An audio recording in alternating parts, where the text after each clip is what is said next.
Okay, we have another elephant in the room, Lucy and Anne from the city of Yarra.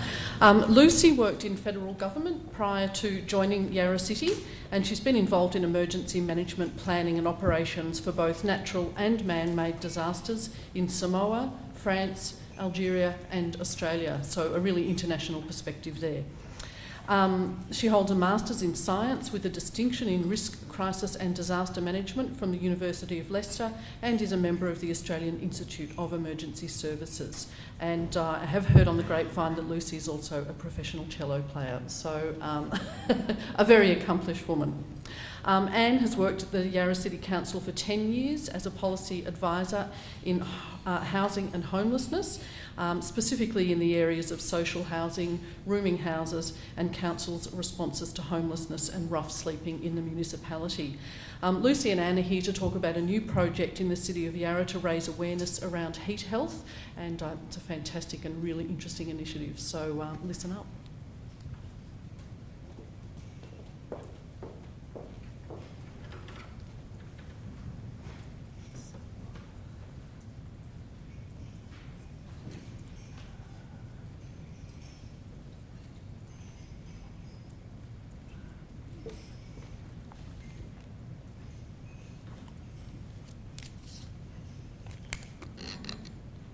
Thanks everyone. Anne and I would like to acknowledge the Wurundjeri as the traditional owners of this land, and we pay tribute to all Aboriginal and Torres Strait Islander people and give respect to any elders past and present.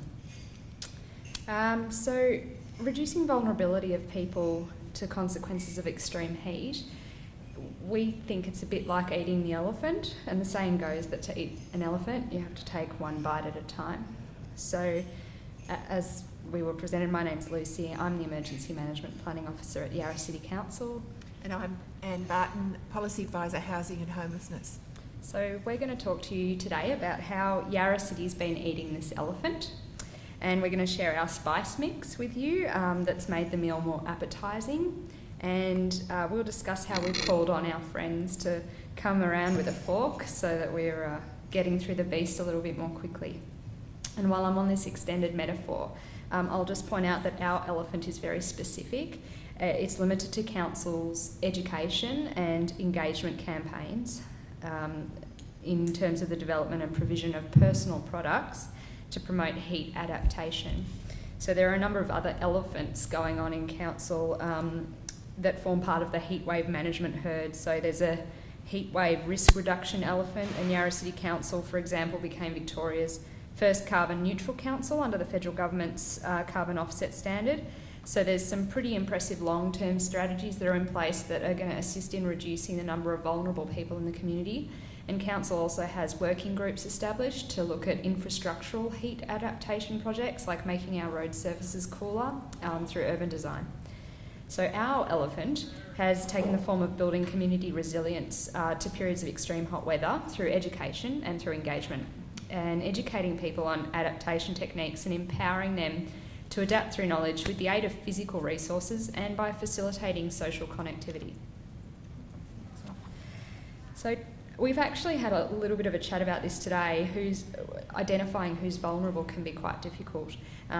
We did quite a bit of research around this as we were developing our heatwave plan, and we found that pretty much everyone is vulnerable to harm during periods of extreme heat if they don't take appropriate precautions. And most people in our community, in fact, do have knowledge, ability and capacity to look after themselves, and they'll respond appropriately to public health messages. But that capacity can be impaired for a variety of reasons, and it's about identifying who's vulnerable to heat and why they're vulnerable that's really allowed us as a council to develop a way forward in providing appropriate resources so that those vulnerable people, their vulnerability is reduced or removed entirely. So we've found through our research 11 distinct groups in our municipality who are vulnerable, and we've put them up there. I hope, not sure if you can sort of read that far away, but it's worth pointing out that each of these groups are quite different, and that even within each group you're going to have quite a bit of diversity. So there's likely to be a subsection of people who fit into a number of groups at the same time. So getting back to that beast, if the elephant is the task of building resilience and reducing vulnerability to heat waves via engagement and education, then looking at this table is sort of one way of saying, all right, here's our target audience. But when you look at it in this kind of detail, it becomes clear to us as communicators that a one-size-fits-all education or engagement campaign isn't going to work. Even within each of the identified groups, there's such diversity to consider. For example, how are we going to target a message about heat safety to children when we've got 5 months and 15 years old in that same category? Or looking at the called groups, you'll have older migrants who've come from countries with extreme heat and but their social and built infrastructure is very different to Melbourne. Then you've got people who are new arrivals, and you've got deaf residents as well. So you can't really just say, oh, called is one group. Sometimes you can translate it into 10 different languages, but the message, although it's technically correct, might be lost if that translation isn't linguistically sensitive and culturally sensitive as well. So rather than try to do everything, what we tried to do is just attack the beast in little bits, one bite at a time. We had those key heat safety messages from the Department of Health and Human Services around what to do, but we wanted to make those messages palatable and comprehensible and meaningful to our target audiences, and we recognised that the messages needed to be supported by resources so that people could actually take them and be empowered to act upon them. So I'm just going to go through a whole heap of sort of little things that we tried last year that we've learnt a lot from, and talk about them very briefly. Essentially, it was all about partnering with different agencies that have a strong link with various vulnerable groups. So we partnered with St John's Ambulance to provide training to our HAC workers, so they're home and community care workers. We got St John's in to teach them how to identify heat illness in their clients, and we also got our contractors who provide services to clients to aged clients as well to come in and get that free training as well at council. And we did multiple sessions right before summer, so not only were our HAC workers learning to identify their own vulnerabilities, but they were identifying it in their clients as well. This was initially a bit of a talking point tool for our HAC workers to take into their homes and have a conversation with their clients about, so Mrs Jones, what are you currently doing? Are you doing this, this, and this? Okay, so what are you going to do next summer? Are you going to do any of these? So providing them with some options and just a tool to actually have that conversation with their clients. But we found that the poster was the information was so in demand that we ended up making posters out of them. And we actually had a lot of requests for these. And Yarra Community House is another network that we worked with, and they put those posters up in all the rooming houses that they came in and did work in. So we knew that they were going in directly and having that conversation with the boarders and people using rooming houses, and that's sort of an area that we couldn't easily reach. Well, I certainly couldn't as an emergency management officer in council. We did some more creative things, low-cost ideas, like a concert. So we had a free musical concert and we bussed in all the senior sits and had a very captive audience. And just in between the songs we talked about, or in between the pieces, we talked about their experience. So we weren't telling them, we were asking them, what are you doing? What did you do? What's the hottest summer you've ever lived through?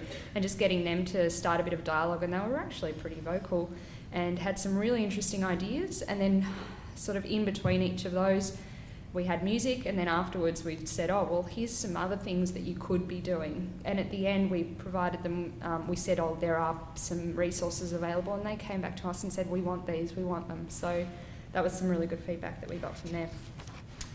And we've also provided some really simple, practical, physical resources to our aged clients via outreach programs. So giving water bottles, spray bottles to spray their plants and themselves or their pets, sunscreen and hats. And we partnered with Victoria Police, who's the control agency for heatwave emergencies, to develop a bit of a basic video that went up on the council's website and on YouTube, just on simple tips that you can do that don't cost any money on how to keep cool in your home. So as you can see, we targeted a lot of different groups in different ways to just get a feel of what could work and what we could build on. We also partnered with a lot of our contractors who provide services to local community groups and vulnerable groups. And we worked on our heatwave plan together with them, tried to share ideas on what they were using, what products we could share, and what products we could give to them, and vice versa. So I'll move over to Anne now, and she can tell you about the work that she's been doing with the homeless and housing insecure. Thanks, Lucy. So this is something we started to talk with the services about quite early in 2004. We realised that we do have a very vulnerable group out there. In Yarra, we estimate about 11% of our homeless population are rough sleepers, and there's also a lot in what we call tertiary homelessness, which is insecure housing, rooming houses and so on. So we developed two components of a response to potentially dangerous heat waves. One of them was the summer pool pass, which was a trial of free access to our open door pool in Fitzroy, which is a lovely pool. And another component was a range of assertive outreach material aid, so specific things that we could give to people who were sleeping rough. So assertive outreach is when workers go out into the community, onto the streets and parks, and actually engage with people who are sleeping there. So these are people who are sometimes really disengaged with services, sometimes not, but there's a great deal of diversity within that group. And because we are also aware of the issues for council when we have a heat wave, we had to work very closely with the Yarra Leisure, who run all our recreation facilities, because what happens, of course, at a pool during a heat wave is that you have huge numbers of people coming along. So we had to make sure that their capacity wasn't strained by any particular initiative that we started off. So we developed a kind of window of time that was fairly quiet for them, that people could come in. And that seemed to work fine, although it wasn't a very hot summer. And we also talked quite a few times with a range of services. Yarra is very rich in services. We have good relationships with them. We fund a lot of them for programs. And so we chose a small number so that we could get a sense of what was going on, and also that, you know, we could not strain Yarra Leisure's capacity. So we chose four. We've chose two drop-in services. So these are open. Anyone can come in and use the services. They get a whole lot of different. There's help with prescriptions and food and showers and laundry and all that kind of thing. So with those two particular components, we got really generally very positive feedback. People loved the idea. So I've gone through a bit of this. So we had to keep consulting pretty constantly with Yarra Leisure about what was happening, getting feedback. They have their own business. This is right outside of the business that they do.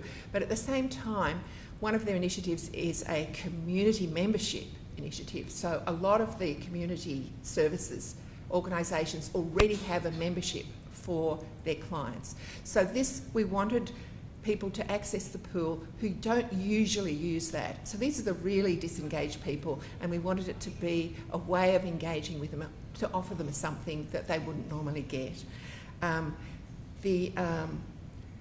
What we gave to the assertive outreach workers was similar things to Lucy's program earlier, and they were, McDonald's vouchers. Now that was a bit controversial. We had people going, "Oh, McDonald's, don't support that monster." But it's a very normalising thing to go into McDonald's and get a cold drink, and then you can sit in there really for as long as you want to, and maybe you can find some more money for another drink. Bandanas, hats, sachets rather than sunscreen bottles, so people could take a few if it was going to be a hot day. The hats of course, they weren't really interested in the hats because it wasn't that hot, but maybe next summer. We handed out 59 summer pool pass vouchers through the services, and we think only 4 were used. But generally, this is similar to what the City of Melbourne experienced when they opened up their pools to homeless people. But you know, the engagement with people is invaluable. So there's a normalising component to it that is really important.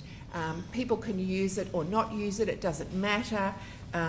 Mostly, as you're probably aware, homelessness services are really stretched with resources, and you know, there's not that many things they get to give out like that.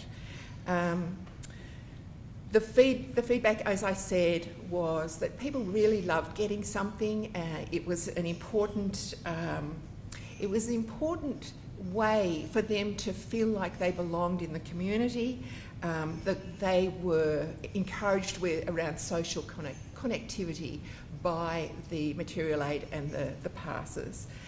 It was I think we kind of don't talk about the impact of gifting very much, but I think it develops goodwill and helps us to do the job we do with respect and dignity. So next summer, well, we've got some plans for things. We got feedback from the services about a few particular resources that we could give to people, such as a map of water fountains and some more, resources that we could provide. So I'll hand back to Lucy. Yep, thanks again. So yeah, next, what we found was that there needed to be a bit more quantitative and qualitative evaluation of what we were doing, and it needed to be even more targeted, as we were talking about those vulnerable groups. Within them, you've got so many subsets. So the emergency management unit at council applied and was successful in getting a funding for a campaign that's going to be rolling over this summer, and it's targeted to just the called community. So I think the focus really is going to be on all the various subsets that we can identify in the municipality that fall into that called group. And some of the products and outcomes that we're hoping to achieve include branding of our community buses. So they go around the municipality and around the city, and we're going to have our heatwave messages magnetised and stuck on the buses, and so they'll have been translated into our top languages. And you might find buses rolling around Melbourne and rolling around Yarra that don't even have any English on them at all, but the messages are the same, they're just translated. Other products include handheld fans with safety messages and culturally appropriate relief resources like headscarves and neckties that people can use to keep cool. But then the more important thing, and probably the more labour and financially intensively resourced requirements, are going to be for the direct engagement that we're hoping to do with called groups. So I'm thinking after today I'm going to touch base with the Islamic Council and VicDef as well to look at how we can connect with the groups that are already established, already have their leaders, and work with them to get that message directly into the group. So attending their meetings, attending their workshops, not holding new ones, just going to where they're already at, going to the cultural festivals that are already happening and setting up a stand there, giving out free products and just building those relationships. So that's, in terms of actually rolling that out, we're going to get the assistance of a few postgrad students from RMIT who are looking to do placements in the emergency management unit in council. And if we once we quantitatively evaluate that, so how many products did we give out, and we'll do surveys and work out how useful and what the uptake was and what the feedback is, and qualitative data as well on what people thought. Once we've done that, we'll evaluate it and look to implement it to a different vulnerable group each year. So it'll be like a very long-term campaign that hopefully by the end we'll have a whole swathe of products that are really relevant to a whole heap of different groups. And that way not everyone's getting the one pamphlet each year that they'll maybe just throw in the bin anyway. And then looking forward after next summer, and I think we'll just finish off with talking about our future outlook on where we're headed. Well, for my particular area of work, I'm very aware that there's been waves of reform throughout Victoria in various sectors which do impact on this very vulnerable group of homeless people. I just heard recently that some of the changes to the funding for emergency relief and travellers' aid mean that people now don't get the help to actually move around in the way they used to, and we're finding we've got a lot of rough sleepers who seem to be in that situation, so they get stranded in Melbourne. We're also aware that how important the relationships were in us being able to do this. They're enormously cooperative and supportive of the things that we're trying, and we need to value and support that connectivity. We're also aware Yarra is a really rich municipality, and there are resources out there I think that I need to find out how to access. There were some donated vouchers and things like that, but I think we could access more of that. And of course there's an enormous amount of local knowledge out there. I just want to put in a plug for the Council to Homeless Persons Peer Education and Support Program. There's a group of people who have been homeless, so they get a lot of support and training from Council to Homeless Persons to deliver focus groups, consultation. They will come and talk to anyone about homelessness. So if you want to consult with that particular group, give them a call at the Council to Homeless Persons. And also, out there, our services really know who they're working with, and they know the issues, we don't. So we'll continue to harness that. That's it. Thank you so much. Very interesting. Does anybody have questions for either of those speakers? I think the issue of homelessness in emergencies is really topical at the moment. There's certainly a lot of interest, and VCOSS will be putting out a report on homelessness and emergency management in the next few weeks. And obviously heat wave as well is really critical, and particularly for Victoria. Heat wave is on the state risk register as of this year, so I'm hoping that EMV will be doing some pretty serious work around addressing that. In terms of heat wave and vulnerable people, one of the main issues is, and I'm sure that these our speakers will agree, is that the quality of housing standards is a really significant issue. VCOSS has been plugging for some time to have minimum housing standards introduced in legislation, with a lot of pushback from landlords, unfortunately, but we'll keep plugging away at that issue. So thank you very much again, Lucy, and thank you. Thanks.